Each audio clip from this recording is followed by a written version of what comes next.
Hello, everyone. I hope you're all doing fantastic today.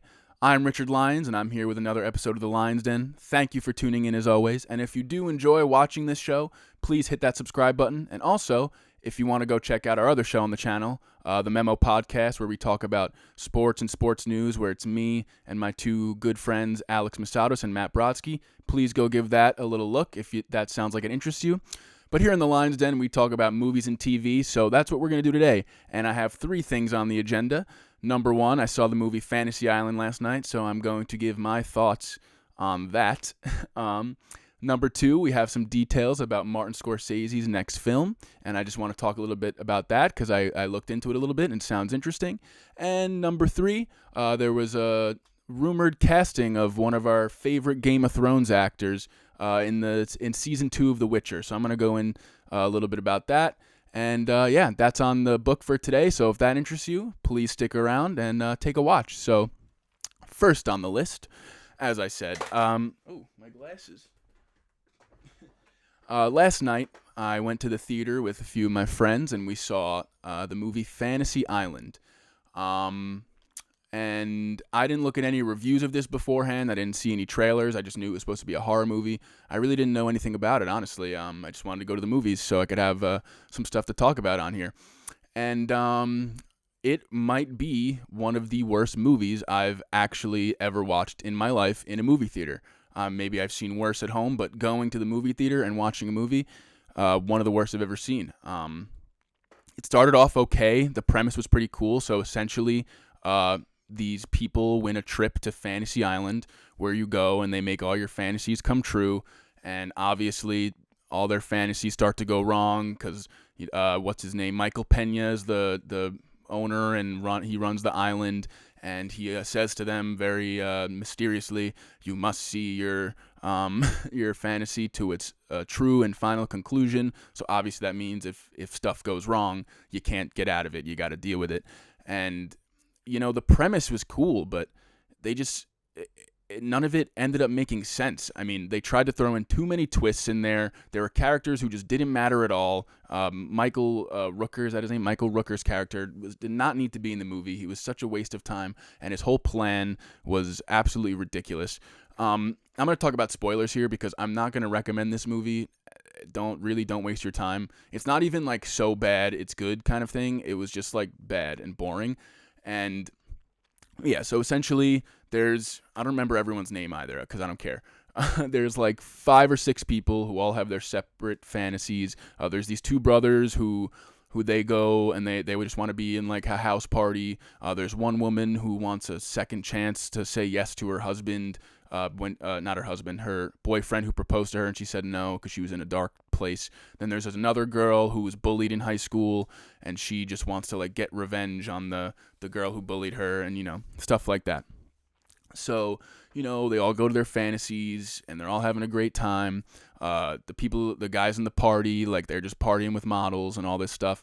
The woman so it first starts to get weird. The woman who sees her husband, she thinks they brought him in as an actor, and like she finds out that it's not an actor. Like she literally like went back in time to this moment and is talking to her husband at the dinner where she eventually said no in real life, but she's getting her second chance to talk to this guy. And then the other girl basically walks into like a control room where the girl who bullied her is sitting in a chair in like a glass thing, and she has all these buttons she can press to torture her and she thinks it's a hologram. So obviously you find out the girl's not a hologram. You find out the other woman who's with her boyfriend is actually back in time. And then, I'm sorry, I forgot a character because this movie's so forgettable. There's a guy who wants to be a soldier because his dad was a soldier, and and this guy's a cop, and he's never saved anyone's life, and he wants to like have that feeling of saving people's lives. So he is a soldier, and he goes to his thing, and he gets captured because I can't even like it doesn't. I can't even like put it into words because it doesn't make sense. He essentially gets captured by his father and his troop. And he like convinces his father in like 2 minutes that he's his son from the future that went to Fantasy Island and like is here now and has no idea what's going on. And this guy believes him. And his father originally died from saving people by jumping on a grenade, and he doesn't want to The son tells him that, and then he doesn't want to do it now. He's like, I'm gonna go home to my son, and his son's like, I'm not gonna let you go. You're my hero. All this shit, and so all of their fantasies start to go wrong or right. The girl who says yes to her husband, the next day she wakes up, and it's as if she said yes 5 years ago, and she has a daughter, like a 5-year-old daughter that she missed 5 years of her life. The other girl breaks out, the girl she was torturing, because she realizes she's real and that she was about to get killed. She breaks her out, and they're on the run. And then the other guy, with his father, they have to go on the mission to Venezuela, where his dad eventually died, and the two guys in the party house are just still partying this whole time. So the way they make it all come together, the people at the party start getting, like, these guys come in with masks and guns, and they start shooting up the party because apparently they stole this house and killed the guy who used to own the house. That's what the murderers with the masks think. The two brothers who are partying in the house killed the guy and stole all his money, and they're there to avenge him and find out where they hid the money and all this stuff. And then the soldier guy's mission is basically to go to that house and, like, stop the invasion, I guess. And then and then the other girl with I don't even know why I'm describing this whole movie to you.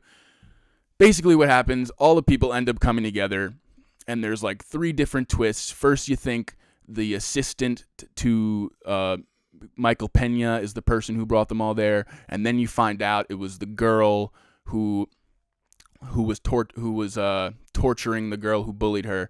She brought them all there because they all had an offhand, like, reason for this guy she dated one time for, like, one date died in a fire, and they all somehow were responsible for it. The 2 brothers were his roommates, and they thought he wasn't there, so they ran out.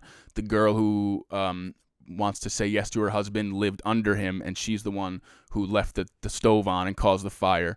And then the police guy was outside, and he didn't run in to go help him. So I don't know how this girl finds all this out. It's all a bunch of crazy nonsense that makes no sense. I mean, even I'm trying to describe it to you right now, and I can't even get it all in my head. So eventually they basically find out there's this magic orb under the island that really grants your fantasies wishes, and Mr. Rourke, who is Michael Pena, has been using it to keep his wife alive because his fantasy was to have her exactly the way he met her, but she died of a sickness, so she always eventually dies of that sickness. So he wants to keep the island going and keep her going, and he wants to stop them from destroying the thing, the orb or whatever, and then he eventually has a change of heart and helps them destroy it, and all this stupid stuff. I mean, I don't even know where to begin about how bad the movie was. I try to just describe it to you. I'm sorry if that wasn't a good explanation. Don't waste your time. The movie was really, really bad. I know I saw some people did enjoy it, but I literally, like, 2 out of 10. There was, like, the first, like, 20 minutes were okay. The acting was really bad. The dialogue was really bad. None of the characters were interesting. All the fantasies were stupid, and I hated it. And don't go see it because you probably won't like it either, and it's a waste of time. And I'm pretty sure it has like an 8% on Rotten Tomatoes or something, which, if I know, like, don't let reviews sway your opinion. If you really want to go see it, but I thought it was really dumb, and I don't know how something like that gets greenlit. Like, I understand the concept was cool, but once you see the script, I don't understand how you can be like, yeah, let's move forward with this. It just, like people were saying, it's just another cheap Blumhouse movie that's going to rake in profit, probably. I don't know if people are really going to go see it, but yeah, that movie was bad. I don't even know what to say. I hope my explanation somewhat described it. But yeah, all you need to know, people come to an island, they have their fantasies, they go wrong, they all meet up and, like, have to work together. Then they find out one of the girls with the short hair, what's her name? Lucy Hale. She's from Pretty Little Liars, I think. Her fantasy was to get them all there and kill them for being somewhat responsible, but, like, really offhand responsible, like not even responsible for the kid she went on one date with dying. It's stupid. And it doesn't make sense because they show on the island that the people that appear for you when you have your fantasy are like made by the island and they're fake. So I don't know why her fantasy involved the real people being brought to the island to be killed. I don't get how that whole part comes into play, because there's a whole thing with the magic water and you drink the water and say your fantasy and then the island grants your wish. But it made it very clear at one point that it's just happening on the island, and if you leave, then it goes away. But then her fantasy is to get all these people here and to kill them all together because of the guy. So which one is it? Is it just on the island? Is it just I don't know. Whatever. Don't see it. Movie's really bad. If you have AMC Movie Pass and you want to do a movie review, maybe. That's really why I saw it. I just wanted to talk about a movie. Thought maybe it'd be a little entertaining. No. Wasn't. But yeah, if you saw it already, let me know what you thought. If you didn't see it already, let me know if you're interested in seeing it. I do not recommend it. But yeah, we're not going to talk about that anymore because there's a good film on the way, and it's directed by none other than Martin Scorsese. His new movie that's going to be coming out, I don't know if it's the next one he's directing or if it's just on his list of next movies, but it's called Killer of the Flower Moon, and he described it as his first Western, which is going to be pretty cool. It'd be pretty cool to see Martin Scorsese take on the Western genre. And just I read a little bit about what the story's about. So essentially there was this young Native American girl. Her name was Anna Brown, and her body was discovered, and it was found out that she was murdered. There was a bullet hole in the back of her head, and they found out she was murdered, and everyone was kind of confused, like, she was a nice girl, didn't have any enemies or whatever, and she was just murdered. So at first people were like, all right, we don't know what's going on. And then her mother gets killed, and then her cousin gets killed, and like her cousin's husband, and all these other people involved with her family that are part of her family get killed. And where they lived on the Osage, where was it? Sorry, I had it written down here just so I didn't get anything wrong. Osage Indian Reservation is where they lived, and there was oil on that reservation. And there was this man, his name was William Hale. I just talked about Lucy Hale. Is she related to William Hale? I hope not, because he seems like a pretty shitty guy. So William Hale, who was described the king of Osage Hills, he's this wealthy man who got his wealth through like scheming and all, probably how all those people back in the day got rich. And then he finds out about this oil on this Osage Indian reservation. And essentially his nephew was married to the girl Anna Brown's cousin. So he figured if he murdered all the people that were next in line to overtake this reservation, it would eventually belong to his nephew, who he could then, basically bitch around and be like, yeah, it's mine now, and take the oil for himself and get all the money from the oil. So early on, people were kind of looking at him, but they couldn't figure out anything about it. But then eventually he gets caught, and it's a whole thing. I'm not going to read the whole story, but that's basically it. So it seems very Martin Scorsese, probably a man that they're going to show his uprising, how he got wealthy, and then his very, very deserving and depressing downfall, which is it's not depressing, but like in the sense that he should have his downfall because he's obviously a terrible person. But how he always has that kind of like Wolf of Wall Street, builds him up to have this whole exciting life, parties, a bunch of girls, drinking, drugs, and then the whole last hour and a half is just him getting fucked over, getting arrested, and his life just falling all the way downhill. And that's really the route of a lot of Martin Scorsese movies, especially involving like gangs, obviously, and people with power. So it seems like that's what they're going for. It sounds very interesting. I wonder what he means by is there going to be like, I'm sure it's not like a Martin Scorsese Western, like pew, pew, blood flying everywhere. I'm sure it's a little more grounded and realistic type, but it's cool. I'm definitely excited for it. I'm surprised it's his first Western. I mean, he's always doing a bunch of gangster type stuff. Pretty sure he described Gangs of New York as an Eastern as opposed to a Western, which is pretty funny. But yeah, I'm excited for that. Obviously excited for anything Martin Scorsese does. It sounds interesting. It sounds right up his alley. And I'm interested to see more about this story and how this guy sort of got away with it, and see him, ultimately be caught and fail. So that sounds pretty cool. If you guys are interested in that, or if you know more details, let me know in the comments. Let me know what you think. If you're looking forward to it, definitely would love to hear about it. So, going to move on to the final topic of today. And the final topic involves apparently, The Witcher Season 2 started filming, which is awesome. I love the first season. The ending of it, I thought it kind of tailed off towards the end. They kind of strayed away from Geralt a little bit, and they were focusing more on Yennefer. Not that I didn't like Yennefer. I thought she was great, and the character's cool, and I love her purple eyes, and she's beautiful. But I know it's called The Witcher, and Henry Cavill was awesome as The Witcher, and I felt like his story. I know it's based on the books, but his storyline kind of like flustered out towards the end, and you didn't really see him do much. But I'm sure they're gonna. I didn't read the books, like I said. That's part of it. I'm sure it's important to the story to focus on Yennefer instead and do all this stuff. But they're filming season 2. I'm very excited for it. I had a good time watching it.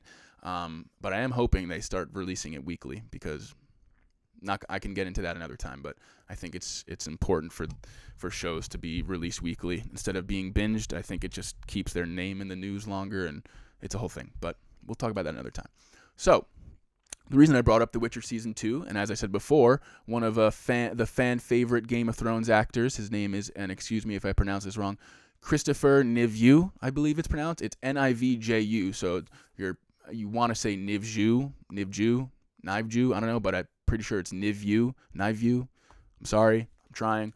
But he plays Tormund. Everyone loves Tormund. He was hilarious. He's the man, and he's playing a character named something with an N. I forgot what it was. Nivellen. And Nivellen is described as a cursed man who has beastly powers and lives in a secluded manor house. And as the article I just read described, essentially like Beast from Beauty and the Beast. And that sounds pretty cool. It seems like it's right up Kristofer Hivju's alley, the way he played Tormund, a savage wildling who just doesn't care. He's going to tear your head off. So I'm excited to see him there. I'm excited to see him in something else. I hope he's not just, a copy and paste of Tormund's attitude and personality just in The Witcher, because I would hate to see him get typecast like that, because just because he was in another fantasy show and was like this doesn't mean he has to be like that in everything he's in. And I think he was pretty good in Game of Thrones. I'm sure he's a good actor. So I'm excited to see him in that, and I'm excited for the Witcher Season 2. I mean, I don't know where they're going to go from here. I hope we get to see more of like Geralt and Yennefer, and I forgot the Ciri. Is her name Ciri? Yeah. I hope we get to see more of them all together and connected, and I hope the storyline is a little more in sequence as opposed to out of sequence like they showed us. I know that's how the books are written. I'm pretty sure out of sequence like that. But I hope it starts to form like a more coherent and straightforward storyline, and I hope we get to focus more on Geralt. I don't know if this is just going to be another one of those one-episode side characters that he deals with and then gets money because he's the Witcher. He goes and fights the beast and then he's gone. I'm hoping he's a little more of a major character considering who they cast. But I don't know. I guess I'll find out more. I definitely want to see some more Geralt. So here's one thing that was weird to me about the season 1 of The Witcher. So they show that they can do this like epic and great fight choreography when they show him become the Butcher of Blaviken, and it's like it's like nice like long takes of him fighting these people. You see the impact. You see him slicing heads and stabbing people. And then the scene in the throne room I thought was really cool when he fights for like the beaver guy because of the law of surprise or whatever. And then there's the episode where they go fight the dragons or whatever, or like they're seeking out the golden dragon and they're fighting the people, and like all the cuts were like all over the place and it wasn't filmed well or that cool. And then like the final battle with Yennefer I thought wasn't filmed well or cool at all. Like it was so weird to go from those like nicely done and nicely choreographed and filmed action scenes to towards the end of the season where you expect it to get bigger and better, and it kind of got worse for me personally. But I don't know if that's because of Yennefer's power set and what they have to do to show that, because she's a mage. Maybe it like costs a lot of money, so they kind of have to focus on certain things. But I don't know. I'm hoping they get back to that, long take. You see the impact of the hits. You see the actual fight and not just cutting on impact. Hope they get back to more of that. And I hope they really make Geralt the main focus, because he was my favorite part. And I hope it's not, I don't know, I'm not saying get rid of Yennefer and all these other side characters. I hope they're like part of his story, which they are. I played The Witcher 3. That's it. So I know Yennefer's there. I know they're like a thing. So I'm excited for it. I'm excited to see Tormund, Kristofer Hivju in it. Nivyu, sorry. But it's going to be good. And I think it doesn't come out till next year, which sucks. But, you got to wait for good things. That's also a big problem with these shows, man. They lose so much. Especially, all right, I'm going to get into it just a little bit. Look at this. A show like The Witcher, which is what, 8 episodes? 8 to 10? It's talked about for a week because they're all released at once, and then we have to wait 2 years to see the next one. Like, is anyone even gonna remember the first season by the time the next one comes out? When you really and Netflix started the binge model, I get it, and that was smart to separate themselves from cable TV and all that other stuff at the beginning. But now, look at a show like The Mandalorian, which is what I always go to because it's a streaming service that's offering a weekly show drop. Everyone was talking about The Mandalorian for months because it was 8 episodes, and that's over the span of 2 months. And everyone's talking about the last episode and then leading up to the next episode every week. It's the conversation all around. Everyone wants to know what's going to happen. The Witcher came out. Everyone talked about it for a week, and now we haven't heard about anything since. Like, who talks about The Witcher anymore? Unless you get a little offhand comment about it, someone brings it up. Oh, did you watch that? Like, it would be so much more impactful and like a global thing to talk about if this show was running for 2 months and we're like, oh, what's going to happen next? And apparently it was like one of the most viewed shows of the year. So imagine that, but staying in the news for more than just a week. Imagine it staying in the news for 2 months, and then everyone's really excited for season 2. They're talking about it, and they actually kind of can digest it and remember what happened instead of just, I feel like when I binge things, and I used to love it, but now I like the weekly release because I binge them and then it all just blends together. I don't know which episode was what, and I don't know. That's just personally me, but I'd like to see them go for a weekly release, allow people to discuss and talk about it, because it kind of sucks, like you talk to your friend, what episode are you up to? Oh, I'm already up to 5. Oh, I'm only on 3. Sorry, like, let's not talk about it yet. Like, I have to wait till I watch all 8 episodes to really have the conversation with people. I just think it's smarter to start doing a weekly release because all these streaming services are catching up, and the binge thing isn't what it was, in my opinion.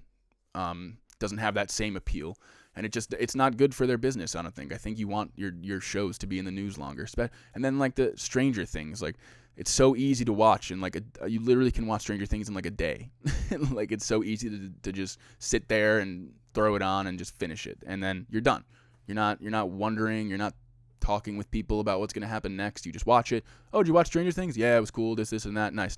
Now we're not going to talk about it till the next season. So that's my opinion on that. Let me know what you guys think of. I know I got into more than just Kristofer Hivju's casting, but let me know what you think of him being cast. Let me know some thoughts on The Witcher Season 1, since I gave mine, what you're looking forward to in Season 2. Maybe give me some details on what I don't know about it, if I said anything wrong here.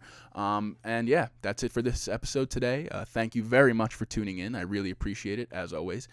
Please subscribe if you enjoy. And again, I think in the beginning I might have gone a little off the rails trying to describe the Fantasy Island movie, but I tried my best. I'm trying to keep you from going to see the movie because I don't think it's worth it. But if you want to see it, go see it. I'm a nobody, so just go see it. Thank you for tuning in. I will see you guys next time.